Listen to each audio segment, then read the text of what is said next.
Hello students. So ಇವತ್ತಿನ ವಿಡಿಯೋಲಿ ಈ ನಮ್ಮ SA1 ಎಕ್ಸಾಮ್ ಅಥವಾ ಮಿಡ್ ಟರ್ಮ್ ಎಕ್ಸಾಮಲ್ಲಿ ಯಾವ ಥರ ಹಿಂದಿ ಸಬ್ಜೆಕ್ಟ್ನ ಕ್ಲಿಯರ್ ಮಾಡ್ಬೋದು, ಅಂದರೆ ಈಸಿಯಾಗಿ ಯಾವ ಥರ ಪಾಸ್ ಆಗ್ಬೋದು ಅದನ್ನು ಹೇಳ್ಕೊಡ್ತಾ ಇದ್ದೀನಿ. ಸೊ ಇವತ್ತಿನ ಟೈಟಲ್ ಏನಂದರೆ how to pass in SA1 or else mid term Hindi exam. So ನೀವು ಫಸ್ಟ್ ಟಾಪಿಕ್ ಏನು ಕವರ್ ಮಾಡ್ಕೊಳ್ಳಿ ಅಂದರೆ ಪೋಯಮ್ ಮುಗಿಸ್ಕೊಳ್ಳಿ. ಪೋಯಮ್ ಅಂದ್ರೆ ಏನಂತ ಅರ್ಥ ಅಂದರೆ ಕವಿತಾ ಅಂತ ಹೇಳ್ತೀವಿ ಹಿಂದಿಲಿ.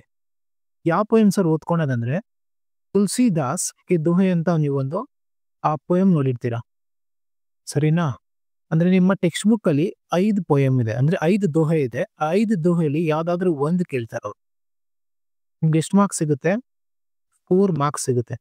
ಅಂದ್ರೆ ನೀವು ನಿಮ್ಮ ಟೆಕ್ಸ್ಟ್ ಬುಕ್ ನ ರೆಫರ್ ಮಾಡಿದ್ರೆ ಸಾಕು. ಇಲ್ಲಿ ನೋಡಿ, ಈ ನಿಮ್ಮ ತುಳಸಿದಾಸ್ಗೆ ದೋಹೆ 7th ಚಾಪ್ಟರಾ, ಇದರಲ್ಲಿ 5 ದೋಹೆ ಕಾಣ್ತಾ ಇದೆಯಾ? ಟೋಟಲ್ 5. ಈ 5ರಲ್ಲಿ ಯಾವ್ದಾದ್ರು ಒಂದು ಬರುತ್ತೆ, ನೀವು 5 ಕೂಡ ಪ್ರಾಪರ್ ಆಗಿ ಪ್ರಾಕ್ಟೀಸ್ ಮಾಡ್ಕೊಂಡು ಹೋಗಿ. ನೆಕ್ಸ್ಟ್ ಏನ್ ಮಾಡ್ತೀರಾ, ಲೆಟರ್ ಮುಗಿಸ್ಕೊಳ್ಳಿ. ಸರ್ ಏನ್ ಲೆಟರ್ ಅಂದ್ರೆ ನಿಮ್ಗೆ 2 ಆಪ್ಷನ್ ಕೊಡ್ತಾರೆ ಅವರು, ಅಂದ್ರೆ 2 ಚಾಯ್ಸ್ ಕೊಡ್ತಾರೆ. ಆ 2ರಲ್ಲಿ ಯಾವ್ದಾದ್ರು ಒಂದು ಬರೀಬೇಕು. ನಾನ್ ನಿಮ್ಗೆ ಏನ್ ಸಜೆಸ್ಟ್ ಮಾಡ್ತೀನಂದ್ರೆ ಚುಟ್ಟಿ ಪತ್ರನ ಪ್ರಾಕ್ಟೀಸ್ ಮಾಡ್ಕೊಂಡು ಹೋಗಿ, ಅಂದ್ರೆ ಲೀವ್ ಲೆಟರ್ ಬರೆಯೋದನ್ನ ಪ್ರಾಕ್ಟೀಸ್ ಮಾಡ್ಕೊಂಡು ಹೋಗಿ. ಸರ್ ಅದನ್ನ ಎಲ್ಲಿಂದ ಪ್ರಾಕ್ಟೀಸ್ ಮಾಡೋದಂದ್ರೆ ಅದನ್ನು ನೀವು ಟೆಕ್ಸ್ಟ್ ಬುಕ್ ಇಂದ ರೆಫರ್ ಮಾಡ್ಬೋದು, ಬಟ್ ನಾನು ಒಂದು ಸಿಂಪಲ್ ವೇಲಿ ಯಾವ ತರ ಅದನ್ನ ಪ್ರಾಕ್ಟೀಸ್ ಮಾಡ್ಕೊಂಡು ಹೋಗ್ಬೋದು ಅನ್ನೋದು ನಾನು ನಿಮ್ಗೆ ಹೇಳ್ಕೊಟ್ಟಿದ್ದೀನಿ ನನ್ನ ನೋಟ್ಸ್ ಅಲ್ಲಿ. ಅಂದ್ರೆ ನನ್ನ ನೋಟ್ಸ್ ನ ನೀವು ರೆಫರ್ ಮಾಡ್ಬೋದು. ನಿಮಗೆ ಎಷ್ಟು ಮಾರ್ಕ್ಸ್ ಸಿಗುತ್ತೆ ಅಂದ್ರೆ 5 ಮಾರ್ಕ್ಸ್ ಸಿಗುತ್ತೆ. ನೋಡಿ ಇಲ್ಲಿ ಚುಟ್ಟಿ ಪತ್ರ ಕಾಣ್ತಾ ಇದೆಯಾ? ಚುಟ್ಟಿ ಪತ್ರ ಇಲ್ಲಿ 3 ದಿನ ರಜೆ ಕೇಳ್ತಾ ಇದ್ದಾರೆ, ಅದಕ್ಕೊಂದು ಲೆಟರ್ ಬರೀರಿ. ಆ್ಯಂಡ್ ಇನ್ನೊಂದು ಸೆಕೆಂಡ್ ಒಂದು ನಾನೇನು ಪ್ರಾಕ್ಟೀಸ್ ಮಾಡಿಸಿದ್ದೀನಿ ಅಂದರೆ ನೋಟ್ಸಲ್ಲಿ, ನಿಮಗೆ ಹುಷಾರಿಲ್ಲ ಅಂತ. ಅದಾದಮೇಲೆ ಇನ್ನೊಂದು ಏನು ಕೇಳ್ಬೋದು ಅಂದರೆ ಏನೇನು ಪಾಸಿಬಿಲಿಟಿ ಇದೆಯೋ ಅದನ್ನೆಲ್ಲ ಪ್ರಾಕ್ಟೀಸ್ ಮಾಡಿಸಿದ್ದೀನಿ. ನಿಮ್ಮ ಅಕ್ಕನ ಮದುವೆ, ಯಾರ್ದೊಬ್ಬನ ಮದುವೆ ಅಂತ ನೀವೇನು ಮಾಡಿ ಲೀವ್ ಲೆಟರ್ ಕೇಳಿ ಅಂತ, ಚುಟ್ಟಿ ಪತ್ರ ಬರೀರಿ ಅಂತ ಕೇಳ್ತಾ ಇದ್ದಾರೆ. ಈ 3 ಲೆಟರ್ನ ಯಾವುದಾದ್ರೂ ಒಂದು ಪ್ರಾಕ್ಟೀಸ್ ಮಾಡಿಕೊಂಡು ಸಾಕೆ, ಕಂಟೆಂಟ್ ಜಸ್ಟ್ ಚೇಂಜ್ ಆಗುತ್ತೆ ಅಷ್ಟೇ. ನೀವಲ್ಲಿ ಶಾದಿ ಅಂತ ಬರೀತೀರಾ, ಇನ್ನೊಂದು ಕಡೆ ಬಿಮಾರಿ, ಇನ್ನೊಂದು ಕಡೆ ಏನು ಬೇಕಾದ್ರೂ ನೀವು ರೀಸನ್ ಕೊಡ್ಬೋದು. ಓಕೆ, ಒಂದೇ ಫಾರ್ಮೆಟೇ, ಜಸ್ಟ್ ಕಂಟೆಂಟ್ ಚೇಂಜ್ ಆಗುತ್ತೆ. ಸೊ 3 ಪ್ರಾಕ್ಟೀಸ್ ಮಾಡ್ಕೊಂಡ್ರೆ ನಿಮಗೆ ಇಲ್ಲಿಂದ 5 ಮಾರ್ಕ್ಸ್ ಗ್ಯಾರಂಟಿಯಾಗಿ ಸಿಗುತ್ತೆ. ಸರ್ ನೆಕ್ಸ್ಟ್ ಏನು ಓದ್ಬೇಕಂದ್ರೆ ಭಾವಾರ್ಥ ಮುಗಿಸ್ಕೊಳ್ಳಿ. ಭಾವಾರ್ಥ ಅಂದ್ರೆ ನೀವು ನಿಮಗೆ ಒಂದು ದೋಹೆ ಕೊಡ್ತಾರೆ. ಯಾವ ದೋಹೆ? ತುಳಸಿದಾಸ್ಗೆ ದೋಹೆಯಿಂದಾನೇ ಕೇಳೋದವರು. ತುಳಸಿದಾಸ್ಗೆ ದೋಹೆಯಲ್ಲಿ 5ರಲ್ಲಿ ಯಾವ್ದಾದ್ರು ಒಂದನ್ನು ಕೇಳ್ತಾರೆ. ನೀವೇನ್ ಬರೀಬೇಕು, ಆ ಪೋಯಮ್ಗೆ ಸಮ್ಮರಿ ಟೈಪ್ ಬರೀಬೇಕು, ಅಂದ್ರೆ ಅದನ್ನ ಭಾವಾರ್ಥ ಅಂತ ಹೇಳ್ತೀವಿ. ಎಷ್ಟು ಮಾರ್ಕ್ಸ್ ಕೇಳ್ತಾರೆ ಅಂದ್ರೆ 3 ಮಾರ್ಕ್ಸ್ ಕೇಳ್ತಾರೆ. ಇದನ್ನು ಕೂಡ ನೀವು ಟೆಕ್ಸ್ಟ್ ಬುಕ್ ಅನ್ನ ರೆಫರ್ ಮಾಡಿ ಅಥವಾ ನನ್ನ ನೋಟ್ಸ್ ಅಲ್ಲಿ ಯಾವ ತರ 3 ಮಾರ್ಕ್ಸ್ ನ ಈಸಿಯಾಗಿ ನೀವು ಪಡ್ಕೊಬಹುದು. ಲೈನ್ ಬೈ ಲೈನ್ ಅದನ್ನ ಎಕ್ಸ್ಪ್ಲೈನ್ ಮಾಡಿದೀನಿ, ಅರ್ಥ ಆಗ್ತಾ ಇದೆಯಾ? ಯಾವ ತರ ಈಸಿ ವರ್ಡ್ಸ್ ಯೂಸ್ ಮಾಡ್ಕೊಂಡ್ ಬರೀಬಹುದು ಅದನ್ನ ನನ್ನ ನೋಟ್ಸ್ ಅಲ್ಲಿ ಕೊಟ್ಟಿದ್ದೀನಿ, ಅಲ್ಲಿಂದ ರೆಫರ್ ಮಾಡ್ಬೋದು ನೀವು. ನೋಡಿ ತೋರಿಸ್ತೀನಿ ನೋಟ್ಸು.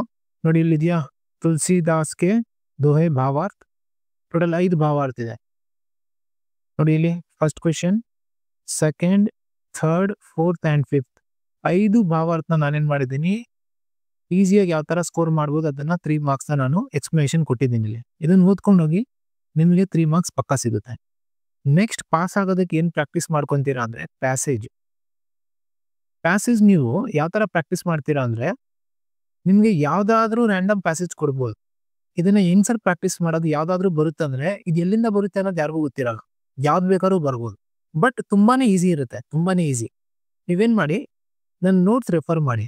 ನಾನು ನಿಮಗೆ ಒಂದು 14 ಆರ್ ಎಲ್ಸ್ 15 ಪ್ಯಾಸೇಜಸ್ ಪ್ರಾಕ್ಟೀಸ್ ಮಾಡಿಸಿದ್ದೀನಿ, ತೋರಿಸಿ ನೋಡಿ ನನ್ನ ನೋಟ್ಸು. ಅದರಲ್ಲಿ ನೀವು ಅದು ಒಂದು 10 ಅಥವಾ ಒಂದು 5 ಆದ್ರೂ ಪ್ರಾಕ್ಟೀಸ್ ಮಾಡ್ಕೊಂಡು ಹೋದ್ರೆ ಸಾಕು, ನಿಮ್ಗೊಂದು ಲಾಜಿಕ್ ಗೊತ್ತಾಗ್ಬಿಡುತ್ತೆ ಯಾವ ಥರ ಪ್ಯಾಸೇಜ್ನ ಅಟೆಂಡ್ ಮಾಡೋದಂತ. ಅಲ್ಲಿಂದ ನಿಮಗೆ 4 ಕ್ವಶನ್ಗೆ ನೀವು ಆನ್ಸರ್ ಮಾಡಬೇಕು, 4 ಮಾರ್ಕ್ಸ್ ಸಿಗುತ್ತೆ. ಯಾವ ಥರ ನೋಡಿ ಇಲ್ಲಿದೆ ನೋಡಿ, ಪ್ಯಾಸೇಜು 4 ಮಾರ್ಕ್ಸ್ ಕೇಳ್ತಾರೆ. ಈ ಥರ ನಿಮ್ಗೊಂದು ಪ್ಯಾಸೇಜ್ ಕೊಟ್ಬಿಟ್ಟು 4 ಕ್ವಶನ್ ಕೇಳ್ತಾರೆ.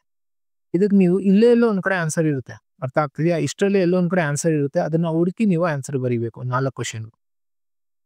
ಸೊ ನೀವು ಇದನ್ನ ಪ್ರಾಕ್ಟೀಸ್ ಮಾಡ್ಕೊಂಡು ಹೋಗಿ, ಆ್ಯಂಡ್ ನೀವು ಇಲ್ಲಿಂದ ಆಬ್ವಿಯಸ್ಲಿ ತುಂಬಾನೇ ಈಸಿ ಇರುತ್ತೆ, 4 ಮಾರ್ಕ್ಸ್ ಸ್ಕೋರ್ ಮಾಡುವುದು. ನೆಕ್ಸ್ಟ್ ನೀವೇನು ಮಾಡಿ ಅಂದರೆ ಇಂಪಾರ್ಟೆಂಟ್ 2 ಮಾರ್ಕ್ ಕ್ವಶನ್ ಆ್ಯಂಡ್ ಆನ್ಸರ್ಸ್ನ ಕವರ್ ಮಾಡಿ.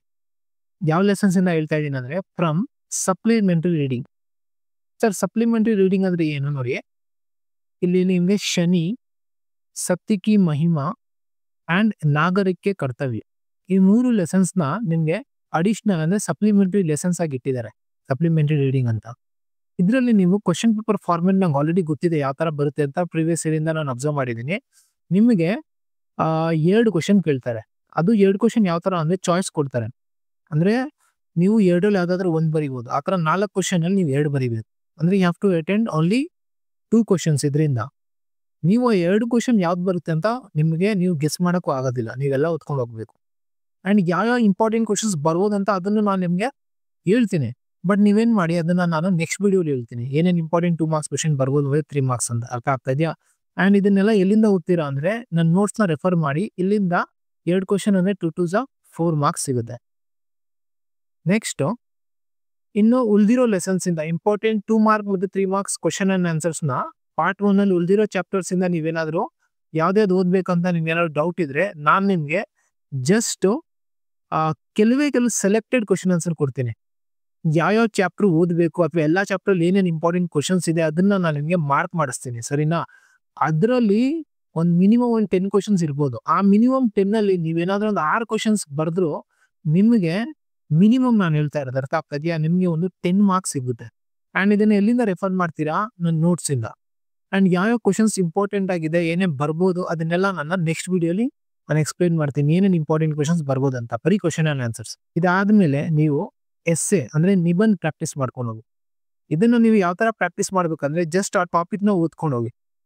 ಇವಾಗ ಏನೇನು ನಿಮ್ಮ ಸೆಲೆಕ್ಟೆಡ್ ಟಾಪಿಕ್ಸ್ ಇದೆ ಇದರಿಂದಾನೇ ಕೇಳ್ತಾರೆ. ಸರಿನಾ? ಏನೇನು ಬರ್ಬೋದು ಅಂದ್ರೆ ನೋಡಿ, ಒಂದು ಮೊಬೈಲ್ ಫೋನ್ ಪ್ರಾಕ್ಟೀಸ್ ಮಾಡ್ಕೊಳ್ಳಿ, ಮೊಬೈಲ್ ಬಗ್ಗೆ. ಇನ್ನೊಂದು ಇಂಟರ್ನೆಟ್ ಬಗ್ಗೆ ನಿಮ್ಮ ಟೆಕ್ಸ್ಟ್ ಬುಕ್ ಅಲ್ಲಿ ಇದೆ. ಇದರಲ್ಲಿ ಒಂದು ಲೆಸನ್ ಇದೆ. ಇದು ಅರ್ಥ ಆಗ್ತದೆಯಾ? ಇಂಟರ್ನೆಟ್ ಕ್ರಾಂತಿ ಅಂತ. ಅದಕ್ಕೆ ನಿಮ್ಗೆ ಇದು ಈ ಟಾಪಿಕ್ ಬರೋ ಚಾನ್ಸಸ್ ಜಾಸ್ತಿ ಇದೆ. ಯಾವ್ದಾದ್ರು 2 ಟಾಪಿಕ್ ನ ತರುವಾಗಿ ರಿವೈಸ್ ಮಾಡ್ಕೊಂಡು ಹೋಗಿ. ಜನಸಂಖ್ಯಾಗಿ ಸಮಸ್ಯೆ ಟೆಕ್ಸ್ಟ್ ಬುಕ್ ಅಲ್ಲಿ ಇದೆ. ಇದು ನಾಗರಿಕ ಕರ್ತವ್ಯ ಅಂದ್ರೆ ಲೆಸನ್ ಇದೆ ನಿಮ್ಗೆ. ಅದಕ್ಕೆ ಇದು ಬರೋ ಚಾನ್ಸಸ್ ಜಾಸ್ತಿ ಇರುತ್ತೆ. ಇದು ಬರ್ಬೋದು. ಸ್ವಚ್ಛ ಭಾರತ್. ಇನ್ನೊಂದು ಪರ್ಯಾವರಣ ಕಾ ಮಹತ್ವ. ಇಷ್ಟು ಟಾಪಿಕ್ಸ್ ಇದೆ. ಇದರಲ್ಲಿ ನಾನು ಯಾವ್ದು ಸಜೆಸ್ಟ್ ಮಾಡ್ತೀನಿ ಅಂದ್ರೆ ಇಂಟರ್ನೆಟ್ ಬರೋ ಚಾನ್ಸಸ್ ಜಾಸ್ತಿ ಇದೆ. ಇನ್ನೊಂದು ನಾಗರಿಕ ಕರ್ತವ್ಯ, ಇನ್ನೊಂದು ಮೊಬೈಲ್. ಈ 3 ನೋಡ್ಕೊಂಡು ಹೋಗಿರಿ. ಅಂಡ್ ಎಲ್ಲಿಂದ ಸರ್ ರೆಫರ್ ಮಾಡೋದಂದ್ರೆ ನನ್ನ ನೋಟ್ಸೇ ರೆಫರ್ ಮಾಡಿ ಅಥವಾ ಟೆಕ್ಸ್ಟ್ ಬುಕ್ 5 ಮಾರ್ಕ್ಸ್ ಗ್ಯಾರಂಟಿಯಾಗಿ ಸಿಗುತ್ತೆ.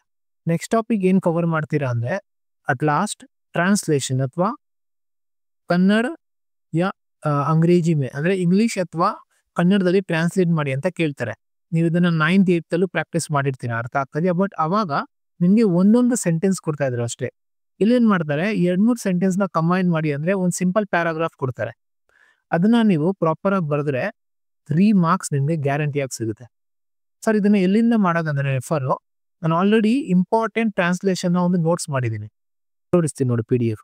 ನೋಡಿ ಇದೆ ಇಂಪಾರ್ಟೆಂಟ್ ಟ್ರಾನ್ಸ್ಲೇಷನ್ 3 ಮಾರ್ಕ್ಸ್ಗೆ ಏನೇನು ಬರ್ಬೋದು ಅದನ್ನೆಲ್ಲ ನಾನು ಲಿಸ್ಟ್ ಮಾಡಿದ್ದೀನಿ. ನಾನಿಲ್ಲಿ ಓವರ್ ಆಲ್ ಎಲ್ಲ ಪಾರ್ಟ್ 1 ಪಾರ್ಟ್ 2 ಎರಡೂ ಕಂಬೈನ್ ಮಾಡಿದ್ದೀನಿ. ಸರಿನಾ? ನೀವು ಪಾರ್ಟ್ 1 ಅಲ್ಲಿ ಏನೇನು ಲೆಸನ್ಸ್ ಇದೆಯೋ ಅಷ್ಟು ಮಾತ್ರ ಓದ್ಕೊಂಡು ಹೋಗಿ. ಸರಿನಾ? ನಾನು ಯಾಕೆ ಕನ್ನಡದಲ್ಲಿ ಇಟ್ಟಿದ್ದೀನಿ ಅಂದ್ರೆ ಕನ್ನಡದಲ್ಲಿ ಬರೆಯೋದು ತುಂಬಾನೇ ಈಸಿ. ಸೊ ನೋಡಿ ನಾನು ಏನೇನು ಟಾಪಿಕ್ಸ್ ಹೇಳಿದ್ನೋ ಅದನ್ನೆಲ್ಲ ತರುವಾಗ ನೀವು ಪ್ರಾಕ್ಟೀಸ್ ಮಾಡ್ಕೊಳ್ಳೋದ್ರೆ ನಿಮ್ಗೆ ಮಿನಿಮಮ್ 40 ಮಾರ್ಕ್ಸ್ ಸಿಗುತ್ತೆ. ಮಿಸ್ಸೇ ಇಲ್ಲ. ಅಂಡ್ ಇದನ್ನೆಲ್ಲ ನೀವು ಏನೇನು ನಾನು ಹೇಳಿದ್ನ ನೋಟ್ಸ್ ಆಗಿರಲಿ, ಕ್ವಶನ್ ಆನ್ಸರ್ ಓದೋದಕ್ಕೆ ಅಂಡ್ ರಿಲೇಟೆಡ್ ವಿಡಿಯೋಸ್ ಏನಾದ್ರೆ ಅದನ್ನು ನಾನು ನಿಮಗೆ ಪ್ರೊವೈಡ್ ಮಾಡ್ತೀನಿ. ಎಸ್ಸೆ, ಈ ಭಾವಾರ್ಥ ಎಲ್ಲಿಂದ ಓದಬೇಕಂದ್ರೆ ಎಲ್ಲ ನೋಟ್ಸ್ ಅಲ್ಲೇ ಇದೆ. ಪ್ಯಾಸೇಜ್ ಸಪ್ರೇಟ್ ಆಗಿದೆ, ಅದನ್ನ ಕೊಡ್ತೀನಿ ಲಿಂಕು. ಅಂಡ್ ಲೆಟರ್ ಟ್ರಾನ್ಸ್ಲೇಷನ್ ಇದನ್ನೆಲ್ಲ ಏನೇನು ಬೇಕಿದೆಯೋ ಲಿಂಕ್ ನಾನು ನಿಮಗೆ ಡಿಸ್ಕ್ರಿಪ್ಷನ್ ಬಾಕ್ಸ್ ಅಲ್ಲಿ ಪ್ರೊವೈಡ್ ಮಾಡಿರ್ತೀನಿ. ಅಲ್ಲಿಂದ ಕ್ಲಿಕ್ ಮಾಡಿ ನೋಟ್ಸ್ ನ ಡೌನ್ಲೋಡ್ ಮಾಡ್ಕೊಂಡು ನೀವು ಇದನ್ನ ತರುವ ಪ್ರಾಕ್ಟೀಸ್ ಮಾಡ್ಕೊಂಡು ಹೋಗಿ. ಅಂಡ್ ನೆಕ್ಸ್ಟ್ ವಿಡಿಯೋ ವೇಟ್ ಮಾಡ್ತಾ ಇರಿ. ನೆಕ್ಸ್ಟ್ ವಿಡಿಯೋ ಏನಂದ್ರೆ ನಿಮ್ಮ ನೆಕ್ಸ್ಟ್ ವಿಡಿಯೋಲಿ ಯಾವ 2 ಮಾರ್ಕ್ ಮತ್ತೆ 3 ಮಾರ್ಕ್ಸ್ ಕ್ವಶನ್ ಅಂಡ್ ಆನ್ಸರ್ಸ್ ಓದಬೇಕೋ ಅದನ್ನೆಲ್ಲ ನಾನು ಡಿಸ್ಕಸ್ ಮಾಡ್ತೀನಿ. ಆಗ್ಬೋದಾ? ಸೊ ಚಾನಲ್ನ ಸಬ್ಸ್ಕ್ರೈಬ್ ಮಾಡ್ಕೊಂಡಿಲ್ಲ ಸಬ್ಸ್ಕ್ರೈಬ್ ಮಾಡ್ಕೊಳ್ಳಿ. ನಿಮ್ಮ ಫ್ರೆಂಡ್ಸ್ಗಳ ಜೊತೆ ಶೇರ್ ಮಾಡಿ. ನೆಕ್ಸ್ಟ್ ವಿಡಿಯೋ ಸಿಗೋಣ.